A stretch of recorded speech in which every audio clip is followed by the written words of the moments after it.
Tesla के कौन-कौन से मॉडल्स इंडिया में लॉन्च होंगे? तो आपको क्या लगता है जो टेस्ला का ऑटो पायलट सिस्टम है, वो दिल्ली, बैंगलोर, चेन्नई, लखनऊ, आगरा इन सब के ट्रैफिक को सँभाल लेगा? तो इसका मेंटेनेंस एंड रिपेयर का खर्चा अफोर्डेबल होगा या वैसा ही जैसा बाकी देशों में है? अच्छा, ये खबरें हम लगभग पिछले 5-6 साल से सुन रहे हैं कि टेस्ला आ रही है, कब आ रही है? तो टेस्ला ने इतना टाइम क्यों ले लिया इंडिया में आने का डिसीजन बनाने के लिए? टाटा, महिंद्रा इन सब पे कुछ ज़्यादा इफेक्ट पड़ेगा और पड़ेगा तो क्या इफेक्ट पड़ेगा? क्या टेस्ला इंडिया में आ रही है और आएगी तो कितने प्राइस पे आएगी, कौन से सेगमेंट में आएगी, लग्जरी या एक्सेसिबल, और आ गई तो टाटा महिंद्रा का क्या होगा, यही सब जानेंगे इस वीडियो में। मैं हूं आपकी होस्ट पाखी और मैं अमित। एंड आप देख रहे हैं आस कार गुरु। तो चलिए शुरुआत करते हैं एक छोटे से ब्रीफ से कि टेस्ला क्या है और इंडिया में कब आ रही है। टेस्ला वर्ल्ड की सबसे बड़ी इलेक्ट्रिक व्हीकल मैन्युफैक्चरिंग कंपनी थी। हालांकि अब उसे BYD ने ओवरटेक करके ज़्यादा कारें बेचनी शुरू कर दी, लेकिन अभी भी टेस्ला की रिस्पेक्ट है। वजह उसकी ऑटोनोमस ड्राइविंग स्टेटस, और वह काफ़ी सक्सेसफुल रहा है। और इसी वजह से हम इंडियंस क्रेजी हैं उसके पीछे कि हमें टेस्ला का नाम सुनते ही हमारे दिमाग की घंटियां बजने लगती है और हमको लगता है ये हमें चलाने को मिलनी चाहिए और अफोर्डेबल कीमत पे मिलनी चाहिए।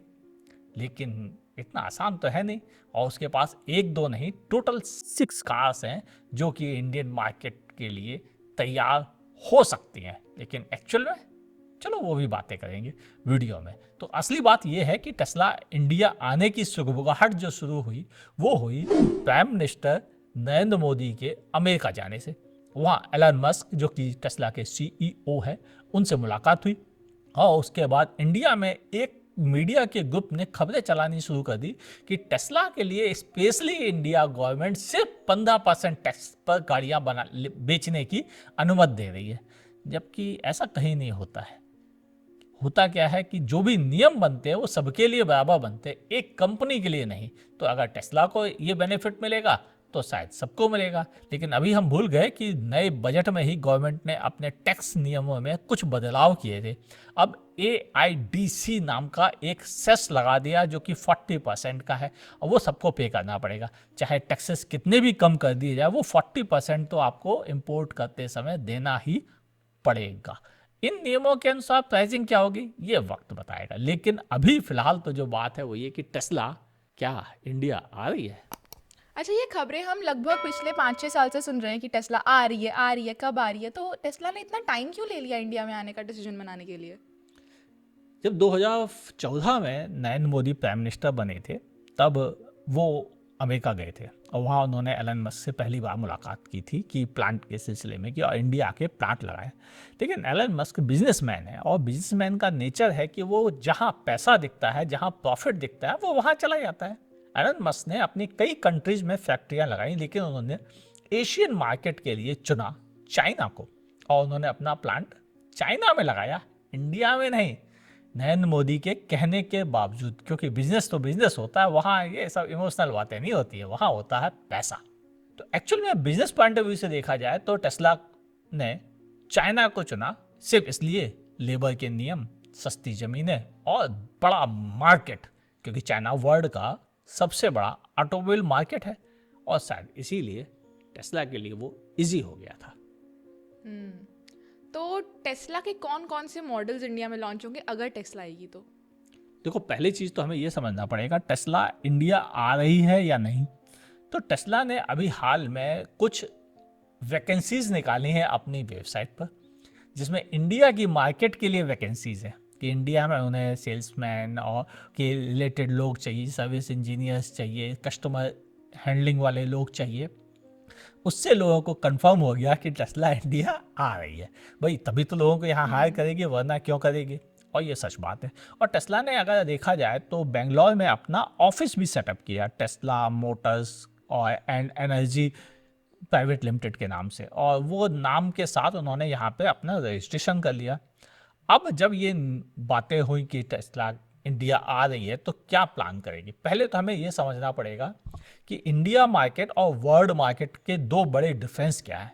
इंडिया में हम लेफ्ट हैंड साइड चलते हैं, यानी हमें राइट हैंड वाली गाड़ियाँ चाहिए होती जिनमें स्टीयरिंग राइट हैंड साइड होती है। जबकि वर्ल्ड वाइड अगर देखा जाए तो टेस्ला के पास इस समय सिर्फ 2 ही कारें हैं जो राइट हैंड ड्राइव कार के लिए है। एक है उनका वाई और दूसरा है 3। बाकी जो साइबर ट्रक वगैरह जिसके बड़े चर्चे हैं वो लेफ्ट हैंड ड्राइव में ही आता है, तो वो इंडिया आ नहीं सकता क्योंकि यहाँ पर वैसे नियम हैं। अब ऐसे हालात में इंडिया में क्या ये गाड़ियाँ आएंगी, तो ध्यान से समझा जाए कि इनमें जो राइट हैंड ड्राइव स्टीयरिंग वाली गाड़ियाँ हैं जो लेफ्ट हैंड ड्राइव मार्केट में चलती हैं, वो गाड़ियाँ केवल 2 जगह बनती हैं। एक तो उनकी बर्लिन फैक्ट्री में और दूसरी बनती है चाइना फैक्ट्री में, और चाइना से इंडिया आना अलाउड नहीं होगा। तो नेचुरल है कि प्राइम मिनिस्टर ने यही शर्त लगाई थी कि चाइना से नहीं मैन्युफैक्चर करोगे, अगर मैन्युफैक्चर करना है तो इंडिया करो, नहीं तो इंपोर्ट कर लो, हमें कोई तकलीफ नहीं। तो वो बर्लिन फैक्ट्री से इंडिया में प्रोडक्ट भेजेंगे, और बर्लिन फैक्ट्री में केवल एक ही गाड़ी बनती है, उसका नाम है टेस्ला वाई। यानी इंडिया अगर आएगी तो केवल वाई ही आएगी, दूसरी गाड़ी आ ही नहीं सकती है। अब वाई की कीमत क्या है ये अगर हम देखते हैं तो वर्ल्ड वाइड वाई की कीमत लगभग 55 से लेकर 60 लाख रुपए है। इंडिया में टैक्स वगैरह थोड़े बहुत जो लगे, कम लगे ज़्यादा लगे वो अलग बात है, लेकिन अगर जो आज के टैक्स हैं अगर यही लगते हैं तो इसकी कीमत हो जाएगी 1 करोड़ 10 लाख रुपए, और अगर कुछ रिबेट मिल जाती है तो इसकी कीमत हो जाएगी 65-70 लाख रुपए। लेकिन 55 लाख रुपए बेस प्राइस से कम की नहीं हो सकती, ये तो कन्फर्म है। तो जो ऐसे आपके यहाँ एक्स-शोरूम प्राइस है वैसे उसकी वो लगभग बेस प्राइस ही 55 लाख रुपए है। तो ये गाड़ियाँ मेड इन इंडिया नहीं बना सकते? हाँ, टेस्ला की तैयारी तो थी कि वो मेड इन इंडिया बनाए, लेकिन उनका कहना था कि गवर्नमेंट हमारे बताए हुए तरीके से चले, मतलब गवर्नमेंट नियम टेस्ला बताए वो वाले बनाए। तो उनका जो सोच थी वो तो हो नहीं सकती, और कोई भी कंट्री ने नहीं मानी उनकी सोच, तो इंडिया क्यों माने, इंडिया तो और भी बड़ा कंट्री है। लेकिन फिर भी जो उनकी सोच थी वो ये थी कि हम दुनिया में कहीं भी गाड़ी बनाए, इंडिया बेचें, और उस पर टैक्स वही हो जो इंडिया में लोकल मार्केट का टैक्स है, यानी उन लोगों के बराबर टैक्स हो जो लोकल बनाते हैं, और वो बेनिफिट हमें मिले, और हमें एक्स्ट्रा प्रिविलेज भी मिले कि हम हाई टेक कंपनी है, टेक्नोलॉजी एडवांस कंपनी है, इसलिए हमें टैक्स में और रिबेट मिले। जो कि गवर्नमेंट ने कहा नहीं भैया, आप भी कार बनाते हो, बाकी लोग भी कार बनाते हैं, जो बाकी लोग टैक्स देते हैं वही आपको देना होगा, जो आप टैक्स देंगे वही बाकी लोग भी देंगे, सबके साथ एक बराबर की नीति चलेगी। और इस वजह से टेस्ला ने कहा कि फिर ठीक है हम तो चाइना चले जाते हैं तो वो चाइना चले गए। इंडिया में अगर वो प्लांट लगाते तो कुछ बात बन सकती थी, चूंकि वह प्लांट लगाने के मूड में नहीं है, क्योंकि जितना इन्वेस्टमेंट होता है उतने इन्वेस्टमेंट के साथ इंडिया में उतनी गाड़ी बेची नहीं जा सकती हैं। दूसरा रीजन, इंडिया से एक्सपोर्ट करना भी इजी नहीं है, क्योंकि एक्सपोर्ट करने के लिए आपको केवल और केवल लेफ्ट हैंड चलने वाली गाड़ियाँ चाहिए, जो कि दुनिया के कुछ ही कंट्रीज में है, जैसे लंदन या फिर ऑस्ट्रेलिया, न्यूजीलैंड, थाईलैंड या फिर साउथ अफ्रीका। तो इतने कंट्रीज के लिए सरदर्दी कौन लेगा, इसलिए उन्होंने इस इंडियन मार्केट को डिच करने का मूड बनाया और कहा कि हम तो भाई इंपोर्ट करके ही गाड़ियां देंगे, इंडिया में अभी प्लांट लगाने का कोई इरादा नहीं है, अगर मार्केट बढ़ेगा तो सोचेंगे कभी भविष्य में। ये है उनकी पॉलिसी। तो इंडिया में अभी प्लांट नहीं लगाएंगे, लेकिन अगर 5 साल बाद 10 साल बाद कोई संभावना बनी तो कहाँ लगाएंगे, आपको क्या लगता है? देखो, इंडिया में बहुत सारी मार्केट है जो कार मैन्युफैक्चरर्स के लिए बहुत इजी गोइंग बनाती है, यानी वहाँ लॉजिस्टिक सपोर्ट सिस्टम अच्छा मिलता है।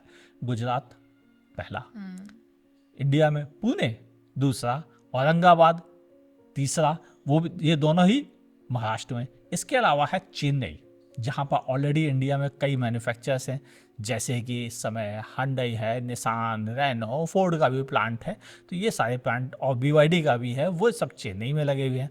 तो जब इतने प्लांट चेन्नई में लगे हैं तो हो सकता है ये चेन्नई चले जाए, या आपके नज़र में हो महाराष्ट्र, जहाँ पे ऑलरेडी कई ब्रांड है, चाहे मर्सिडीज हो, BMW हो, ऑडी हो, स्कोडा हो, फॉक्सवैगन हो, महिंद्रा हो, टाटा हो, सब महाराष्ट्र हैं।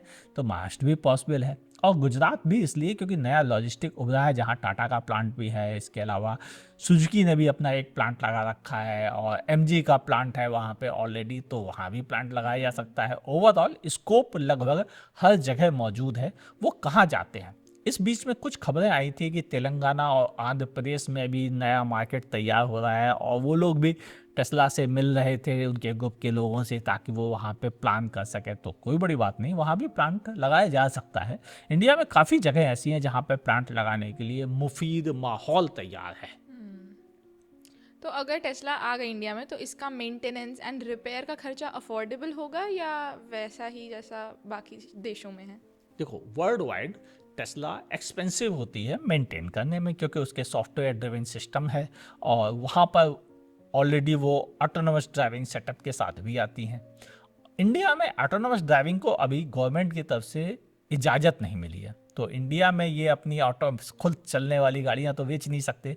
तो इंडिया में जो गाड़ियाँ मिलेंगी उन्हें आपको ही चलाना पड़ेगा, गाड़ियाँ खुद चला के आपको नहीं पहुँचाएंगी। वो सिस्टम यहाँ पे अलाउड नहीं है अभी।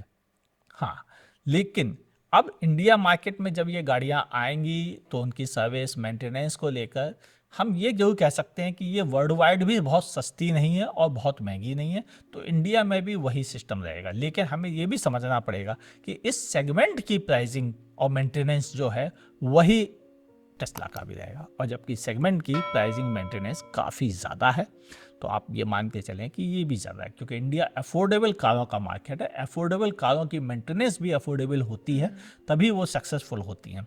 कार का अफोर्डेबल होना, उसकी मेंटेनेंस का अफोर्डेबल होना जरूरी है इंडियन मार्केट में नंबर्स लाने के लिए। गाड़ी बेचना तो आसान है, मर्सिडीज भी बेच लेता है, रोल्स रॉयस भी बेच लेता है, एस्टन मार्टिन भी बेच लेता है, लैम्बोर्गिनी भी बेच लेता है, लेकिन वो अफोर्डेबल कभी नहीं थी, बल्कि वर्ल्ड के दूसरे कंट्रीज से ज़्यादा एक्सपेंसिव मेंटेन करना इंडिया में है। तो इसलिए हम भी ये मानते हैं कि टेस्ला जितना वर्ल्ड वाइड मेंटेनेंस कॉस्ट है उससे थोड़ी ज़्यादा ही इंडिया में पड़ेगी, कम तो नहीं पड़ सकती है। तो आपको क्या लगता है जो टेस्ला का ऑटो पायलट सिस्टम है वो दिल्ली, बैंगलोर, चेन्नई, लखनऊ, आगरा इन सब के ट्रैफिक को संभाल लेगा?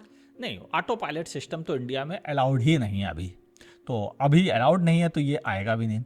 और अगर अलाउड किया भी जाएगा इन भविष्य में तो उससे पहले रोड के इंफ्रास्ट्रक्चर को, सिटीज़ के उनके साइन को, रोड साइन जो होते हैं उनको विजिबल और सही हाइट पे लगाना पड़ेगा, और उनके आगे पेड़ पौधे लोग आके पोस्टर चिपका देते हैं। इंडिया बड़ा अजीब मार्केट है, वो सब हटाना पड़ेगा। जब ये हट के क्लियरिटी हो जाएगी तो ऑटो पायलट चलाया जा सकता है। इंडिया की ड्राइविंग स्टैंडर्ड पहले के मुकाबले काफ़ी इम्प्रूव हुए हैं। अगर हम 20 साल 25 साल से मैं कार चला रहा हूँ और पहले के देखें तो आज के समय में बहुत अंतर आ चुका है। अब बहुत सारे रोड साइन है जिन पे लिखा होता है इतनी स्पीड पे चलेंगे, ये साइन है, यहाँ से मुड़ना है, यहाँ से। पहले कुछ नहीं होता था, लोग बगैर कुछ भी करे कहीं भी घुस जाते थे। अब ऐसा नहीं है, अब साइन बने हुए हैं, और इसके अलावा सिंगल लेन सिस्टम भी है कि आप दूसरी तरफ से नहीं आ सकते, इसे वन वे ट्रैफिक कहते हैं, वो सिस्टम भी है, और उसके साइन बने हुए हैं। ये एक अच्छी बात है। और दूसरी कंपनीज भी जिनमें कि महिंद्रा और भी कई कंपनीज हैं जो रोड साइन को रिकॉग्नाइज करने वाला कैमरा सिस्टम यूज करती हैं, उनके भी कैमरा आसानी से डिटेक्ट कर लेते हैं। तो इंडिया में साइन डिटेक्ट करने का सिस्टम पहले से बहुत इम्प्रूव हो गया है और आगे और इम्प्रूव होगा भविष्य में, तब शायद ऑटो पायलट अलाउ किया जा सकता है, और शायद टेस्ला भी उस समय इस बारे में विचार करे। अभी मेरे पास जो इन्फॉर्मेशन है वो ये कि टेस्ला भी इंडिया में ऑटो पायलट के लिए रोड के मैपिंग का काम चालू करने के मूड में है। तो हो सकता है उससे ये तैयारी हो जाए कि भविष्य में वो ऑटो पायलट दें, क्योंकि टेस्ला अपने खुद के मैप यूज करता है, ना गूगल के, ना एप्पल के, ना कोई ओपन सोर्स। तो इसलिए हो सकता है कि वो अपने मैप में ये चेंजेस करे। तो अगर टेस्ला आ गई इंडिया में तो आपको क्या लगता है टाटा, महिंद्रा इन सब पे कुछ ज़्यादा इफेक्ट पड़ेगा, और पड़ेगा तो क्या इफेक्ट पड़ेगा? देखिए, पहली चीज़ तो ये कि जब वो शुरुआत में आ रहे हैं तो इम्पोर्ट चैनल के थ्रू आ रहे हैं। और बाय द वे आपको बता दूं, फिलहाल इंडिया में वह अपने 2 शोरूम्स खोलने के प्लान में है, और वो दोनों शोरूम्स जो हैं वो एक मुंबई में बांद्रा कुर्ला कॉम्प्लेक्स BKC, और दूसरा वो दिल्ली में एयरपोर्ट के पास एरो सिटी में प्लान कर रहे हैं, जहां पर उन्हें बड़ा शोरूम खोलने की इजाज़त मिल जाएगी, जगह ज़्यादा होने का बेनिफिट मिलेगा, और प्रीमियम कस्टमर्स को इस एरिया में जाने में तकलीफ नहीं होती है।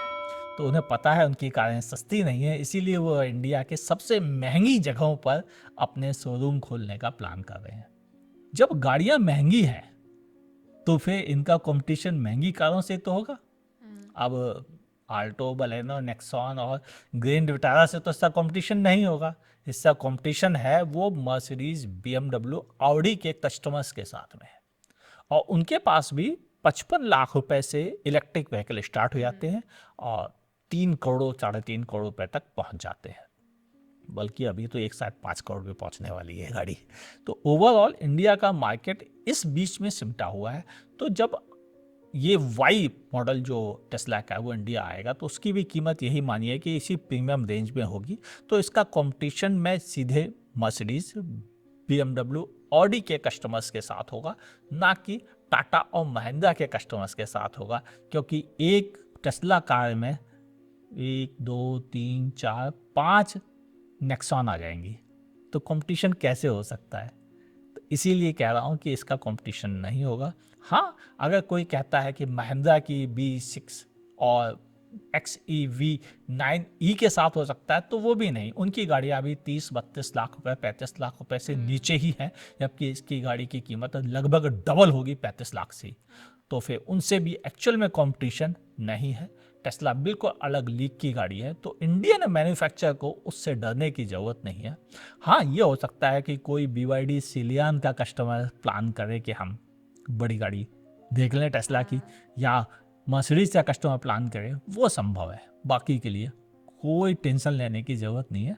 टाटा महिंद्रा बढ़िया कर रहे हैं और बढ़िया कहते रहेंगे। टेस्ला जैसे लोग आते हैं और जाते हैं, कोई फर्क नहीं पड़ेगा। ऐसा मत बोलो यार, आते हैं जाते हैं नहीं, टेस्ला सच रहे बात इंडिया है, में। सच बात तो ये है कि वो गाड़ियां जो इंडिया में बिक सकती हैं वो तो उनके पास है ही नहीं। यानी वो जब सस्ती कारें बनाते नहीं हैं तो इंडिया के कस्टमर्स को सस्ती कारें चाहिए, वो उनके ऊपर कोई फर्क नहीं पड़ता। अगर इंडिया में वो 100-200 गाड़ियां बेच भी लेंगे तो उससे टाटा महिंद्रा के क्या फर्क पड़ेगा। ये लोग तो महिंद्रा 50,000 कारें बेचता है, टाटा 50,000 कारें हर महीने बेचता है। ये अगर 100 कार बेच लेंगे तो क्या कॉम्पिटिशन दे पाएंगे। No competition. इम्पॉसिबल है इनके लिए कॉम्पिटिशन दे पाना। कॉम्पिटिशन का अगर किसी को खतरा हो सकता है, जैसे MG अपनी साइबर स्टार लेके आ रहा है, तो हो सकता है वहाँ हो, मर्सिडीज की कुछ गाड़ियों पे होगा, बाकी किसी पे। इंडियन असली कस्टमर के लिए टेस्ला के आने से कोई फर्क नहीं पड़ेगा। कस्टमर बस देखता है, अपनी गाड़ी चलाने लगता है, फिर उनकी टेस्ला देखेगा, फिर अपनी चला लेगा। यानी हमारे लिए कोई खतरे की घंटी नहीं है, हमें कोई एक्स्ट्रा बेनिफिट नहीं मिलेगा। बस ये हम कह सकते हैं कि हमारे इंडिया में टेस्ला भी चलती है, बाकी और कोई फर्क नहीं पड़ेगा। तो चलिए, यही था बस आज का वीडियो। अगर आप हमें फेसबुक पे देख रहे हैं तो हमारे पेज को लाइक करें, फॉलो करना ना भूलें। यूट्यूब पर देख रहे हैं तो लाइक, कमेंट, शेयर और सब्सक्राइब करने के साथ साथ बगल में दी हुई नोटिफिकेशन बेल भी ज़रूर से दबा दीजिएगा और देखते रहें आस्क कार गुरु।